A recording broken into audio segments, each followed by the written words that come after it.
Social media पर इन तस्वीरों को आज जुमे की नमाज के बाद से लेकर अब तक आप लोग देख रहे होंगे। आई लव मोहम्मद वाले जो आई लव मोहम्मद का जुलूस निकाल रहे थे वो आई लव महादेव वालों के सामने आ गए। और जब जाहिर है आई लव महादेव वाले आई लव मोहम्मद वालों के सामने आएंगे तो ये तकरार होनी लाजमी। और ऊपर से प्रशासन की ना कोई इजाज़त ना किसी तरीके की कोई परमिशन। प्रशासन इजाज़त देगा भी क्यों, वही बात जिसका डर था। और जो 2 दिन पहले मैं आप लोगों को बता रहा था, एक मुसलमान के दिल में अल्लाह के नबी से मोहब्बत सिर्फ़ एक पोस्टर के ज़रिए सड़कों के ऊपर नहीं ज़ाहिर की जा सकती।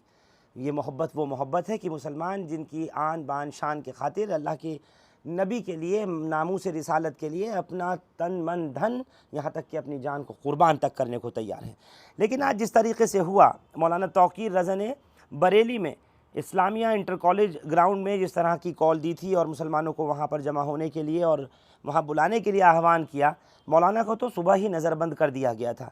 जुमे की नमाज़ हुई करोलान मस्जिद बिहारीपुर में, लेकिन उसके बाद जब लोग Islamia ground Islamia inter college की तरफ बढ़ना चाहते थे तभी करोलान मस्जिद इलाके में ये झड़प हुई, ज़बरदस्त लाठी चार्ज हुई।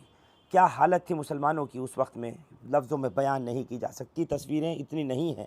दौड़ा दौड़ा करके पीटा गया, लाठी डंडे घूंसे लाते सब कुछ हुआ और जो कुछ नहीं करना था पुलिस ने वो सब भी करके दिखाया।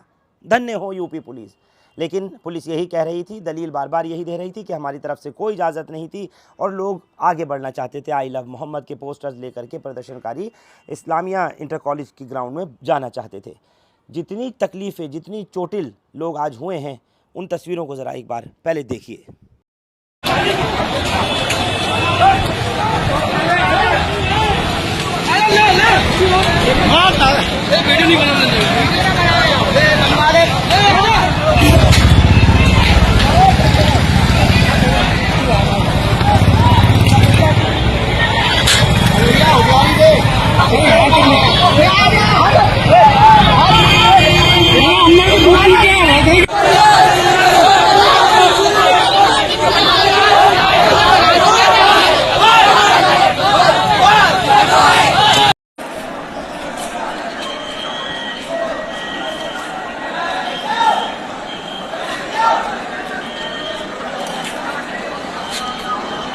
हट जाओ इधर से।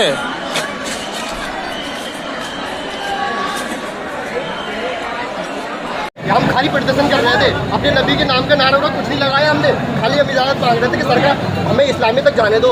इस्लामी तक नहीं जाने दिया। हम थोड़े से ही मुसलमान खड़े हुए थे भाई, सबको लाठियों से मारा, शांति से खड़े हुए थे। ये देखो भाई, मेरे हाथ की उंगली तोड़ी है और मेरे जूतों पर भी डंडे मारे हैं और मेरे दोस्त के भी जूतों पर डंडे मारे हैं। हम अपने नबी के लिए जान दे सकते हैं। 60 जगह डायरेक्ट गोली मारो, मेरे गोली सीने पे, गोली खा सकता है साला अपने सीने पर अपने नबी के लिए, गोली खाएगा साला अपने सीने पर नबी के लिए। तुमने मेरे नबी के साथ में गुस्ताखा में मारा है, मेरी उंगली तोड़ी है लोगों ने, मेरे नबी के नाम पे मारा। तो जान से मार दो हमें, जान से मार दो मेरे नबी के नाम पे। मैं पढ़ने के लिए तैयार हूं, जान दे दूंगा, हमें डंडों से मार दो तुम, गोली मारो गोली, सादा गोली खाया सीने पे। अभी नबी के नाम उसके लिए कुर्बान हो सकता है। तुम डंडे उठाओ, हमें गोली मारो गोली, जान से मार दो मुझे, कुर्बान हो जाऊंगा अपने नबी के लिए। तुम याद दो, इसके पास सिर्फ खुद पा सकता है सादा, अपना गला काट भी सकता है और दूसरा गुस्ताखे नबी का सर भी काट सकता है सादा।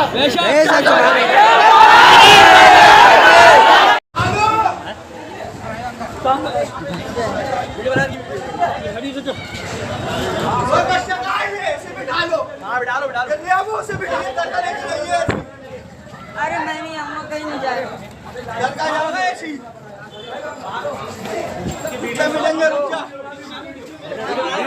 भाई वीडियो बना, वीडियो यार करने की यार। बच्चे देखो उनको मारता है, पुलिस वाले घंटे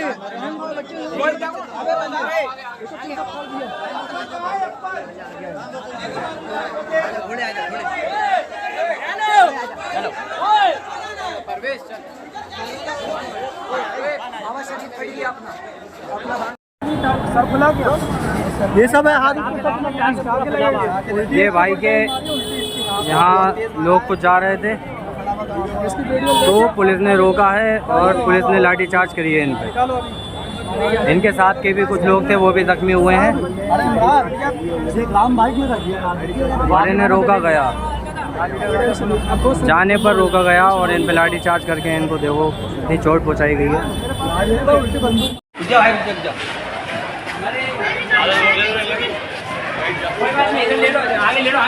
ये बच्चा लाठी चार्ज में कूदा गया। कोई बात नहीं, आगे ले लो।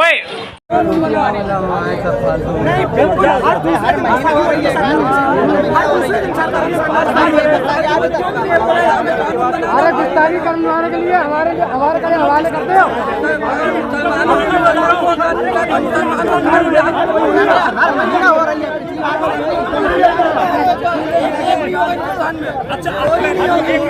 आगे जाओगे, भाग क्या है?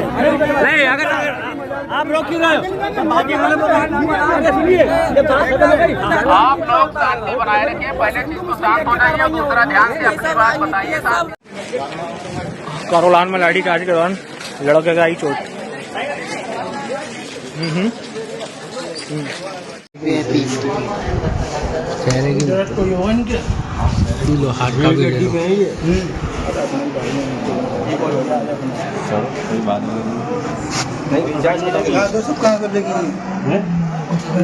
क्या नाम डाला तुमने?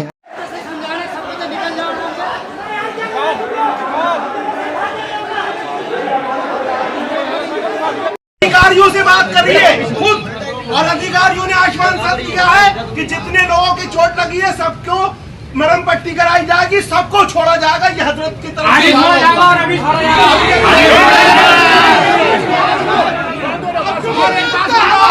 आपको सुनोगे, आप नहीं चलाओगे।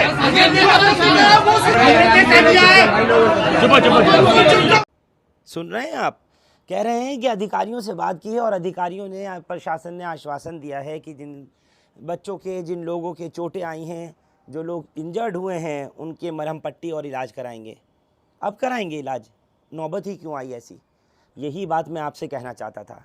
दुश्मनाने इस्लाम को क्यों मौका देने की हम लोग कोशिश कर रहे हैं? नबी से मोहब्बत का तरीक़ा क्या यही है? और क्या इस सब चीज़ से हम अपनी मोहब्बत का इजहार कर सकते हैं? कितने छोटे छोटे मासूम बच्चे, नौजवान, बुज़ुर्ग, कितने लोग इस ज़ख्मी हुए हैं, इंजर्ड हुए हैं, इसका कोई अंदाज़ा आप और हम नहीं लगा सकते। लेकिन सवाल फिर वही मैं करूँगा जिस बात को मैं आपसे कहता आ रहा था, और मैंने आपसे 2 दिन पहले भी यही बात कही थी कि वो लोग जो दुश्मनाने इस्लाम है, कहीं उनकी साजिश तो नहीं कि आप लोग सड़कों पर उतर आएँ और आप लोग वो काम करें जो प्रशासन जिसकी इजाज़त नहीं दे रहा, पुलिस जिसकी इजाज़त नहीं दे रही। फिर हम क्यों इस तरह से कर रहे हैं? और फिर हम जब ज़ख्मी हो रहे हैं, हड्डियां टूट रही हैं, हाथ पैर चोटिल हो रहे हैं, और अब आई लव मोहम्मद वालों के सामने आई लव महादेव वाले आने लगे हैं, जब ये तमाम चीज़ें हो रही हैं तो क्यों नहीं फैलेगी इस तरह से कोई बदनज़मी और बदमज़गी? माहौल ख़राब होगा ही। मैं फिर अपील करूँगा, इससे परहेज़ कीजिए, इससे बचिए। और जब माहौल ख़राब होगा तो सोच लीजिए कि इसका फ़ायदा कोई और उठा ले जाएगा जो इस मौके की ताक में लगा बैठा है। आने वाले टाइम में बिहार चुनाव भी आने वाले हैं, ये भी जहन में रखिए। और अल्लाह के नबी से अगर आपको वाकई सच्ची मोहब्बत है तो उनके बताए रास्तों पर और जो सुन्नत नबवी है उस पर अमल करने की बहुत सख्त ज़रूरत है। तमाम मुसलमानों को इस बात को ध्यान में, तवज्जो में रखना चाहिए कि हमें अगर अपने नबी से, अपने पैगम्बर से, अपने अल्लाह से मोहब्बत और प्यार है, हमें वो कोई काम नहीं करना जिसकी इजाज़त हमारा मज़हब नहीं देता है। इतना सब कुछ होने के बाद में ये बरेली की और तस्वीरें आई। ज़रा देखिए किस तरह से घसीट घसीट के इन दाढ़ी टोपी वालों को, इन मुसलमानों को गाड़ियों में डाला गया, गिरफ्तारियां की गई। ये सहारनपुर की तस्वीर है। जुमे की नमाज के बाद में एक मौलाना दाढ़ी टोपी में, हाथ में आई लव मोहम्मद की तख्ती लिए हुए निकले थे मस्जिद से, लेकिन उसके बाद फिर प्रशासन का डंडा इन पे भी चला और उसके बाद इनको भी गिरफ़्तार किया गया। इसी तरह से दिल्ली में, पुरानी दिल्ली के रहने वाले अली ख़ान नाम के इस नौजवान ने नबी से मोहब्बत में, उनकी क़ुर्बत में एक जज्बे के तौर पर मुसलमानों को कॉल दे दी। लेकिन उसके बाद क्या हुआ कि उसके ख़िलाफ़ मुकदमा दर्ज किया गया, उसके वालिद और मामू को उठा लिया गया और अली ख़ान को दिल्ली छोड़नी पड़ी। फ़िलहाल अभी दिल्ली में नहीं है। कौन खड़ा है अब इसके पीछे? अब लोगों को अब होना चाहिए, जिस तरह से उसने आवाज़ उठाई, नबी की शान के ख़िलाफ़ उसने आवाज़ बुलंद की, लेकिन आज उसके पीछे अली के कोई नहीं खड़ा। यही बात मैं आपसे कहना और अपील करना चाहता हूँ कि जज्बात में, जोश में होश मत खोइए। इस चीज़ को ज़रूर देख करके चलिए कि कहीं ऐसा ना हो कोई भी वो कदम जो आपके लिए, आपके परिवार के लिए घातक साबित हो, ऐसा कदम नहीं उठाइए।